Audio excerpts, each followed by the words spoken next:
A fully grown woolly mammoth weighed up to 15,000 pounds. Its tusks curve outward like bent swords, sometimes stretching 12 feet long. A single kick from its leg could shatter a human ribcage. Its thick layer of fur protected it from temperatures cold enough to kill an exposed man in under an hour. And yet, ancient humans hunted them, repeatedly, deliberately, across three continents. For decades, we assumed the story was simple: primitive people, sharp sticks, lucky kills. But the more archaeologists dig into this, the stranger and more impressive the picture becomes. Because killing a mammoth wasn't lucky, it was engineered. And the engineering behind it reveals something deeply unsettling about what humans were already capable of, long before history officially began.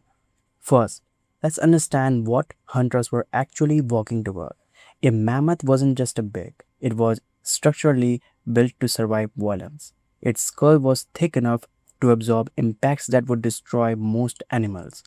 Its tusks were not decorations, they were weapons, capable of gulping, lifting, and throwing. Mammoths in a herd would circle their young when threatened, creating a living wall of muscle and ivory facing outward. Modern elephants, the mammoth's closest living relative, have been documented killing lions, rhinos, and even other elephants.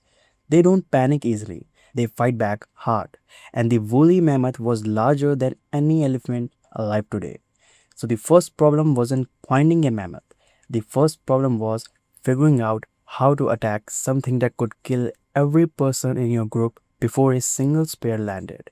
The answer, supported by archaeological evidence across dozens of sites in Europe, Siberia, and North America, was this: you don't fight a mammoth, you control it. The hunt started days before any weapon was raised. Hunters followed herds for extended periods, studying patterns. Where did they drink? Where did they sleep? Where did the terrain narrow? Ancient hunters were reading the landscape the way a chess player reads a board, not reacting to a present move, but setting up the 1-3 moves ahead. Sites across the Czech Republic, Ukraine, and the Russian plains shows repeated evidence of hunting at the same geographic choke points. River crossings, valley entrances, cliff edges, these were not random kill sites. They were selected locations. Knowledge about where mammoths were vulnerable was being passed down, refined, and used again. One of the most critical tools wasn't made of the stone at all, it was fire. Evidence from multiple Paleolithic sites suggests hunters used controlled fire to direct mammoth movement. A line of fire doesn't need to touch an animal to influence it.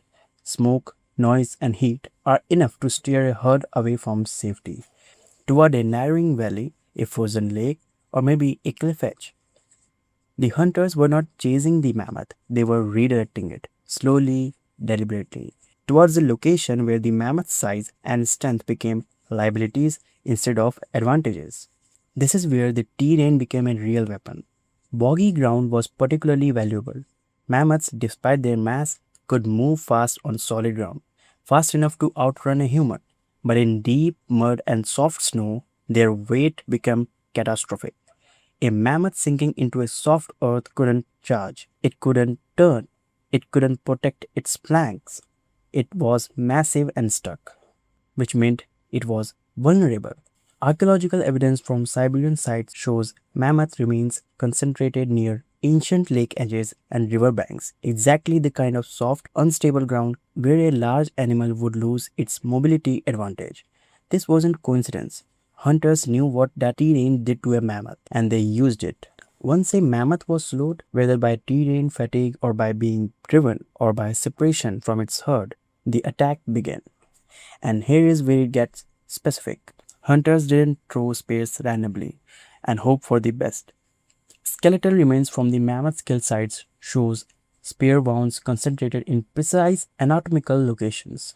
Behind the shoulder, aimed at the lungs and heart, the base of skull, the soft tissue of the underbelly, these were not desperate stabs. They were targeted strikes that required the hunter to be close, dangerously, terrifyingly close, to an animal that could kill them instantly. The Clovis people of North America, whose stone spear points are among the most refined projectile technology ever found in the ancient world, designed their weapons specifically for large prey penetration. The fluted base of the clovis point allowed it to be hafted into a shaft with tight, reliable binding. The thin blade edges could punch through thick hide. Experiments with replica points on elephant carcasses have confirmed these weapons could penetrate deep enough to reach vital organs. But even a perfectly thrown spear didn't kill a mammoth instantly. What killed it was a blood loss, organ damage, and exhaustion, which means the hunt didn't end with one throw, it continued, sometimes for hours. Multiple hunters coordinated roles and sustained pressure. Some individuals drove from behind, keeping the animal moving and preventing escape. Others stayed at the flanks, watching for charges. The most experienced hunter, those who knew exactly where to strike, positioned themselves at the point of attack. Younger or less experienced members of the group played supporting roles, harassing, maintaining fire lines, or staying back to protect those who couldn't fight. This wasn't a mob descending on an animal. It was a structured operation with different people doing different jobs simultaneously, jobs they had trained for, likely since childhood. We know this because the evidence at kill sites isn't just bones and spear points. It's a butchery evidence, the marks left by stone tools on bones, and that evidence shows systematic processing. Mammoths were not torn apart randomly. They were dismembered in organized sequences. Hide removed first, then fat harvested, then meat stripped in portions that could be carried, dried, or stored. The people doing this had done it before. They had a system. One mammoth could feed a group for weeks. The caloric value of a single adult mammoth was staggering, an estimated 4 to 5 million calories of meat alone, before accounting for fat, which was equally critical in cold climate. Mammoth fat doesn't just provide calories, it burns. At sites like Mizarich in Ukraine, researchers found entire dwellings constructed from mammoth's bones, with evidence that mammoth fat was used as fuels for fires inside them. The animal wasn't just food, it was shelter, it was warmth, it was tools. Bones became needles, handles, and structural supports. Tusks became digging implements and frames. Hide became clothing and covering. A successful mammoth hunt didn't just feed people for a few days, it restructured the survival prospects of an entire group for an entire season. Which raises the final and most important question, why did they disappear? Between 15,000 and 10,000 years ago, mammoths vanished from most of the planet. A warming climate at the end of the last ice age played a role. Their habitat shrank as grasslands gave way to forests and wetlands. But climate alone doesn't fully explain the timeline or the pattern. The extinction happened faster and hit harder in places where humans arrived later.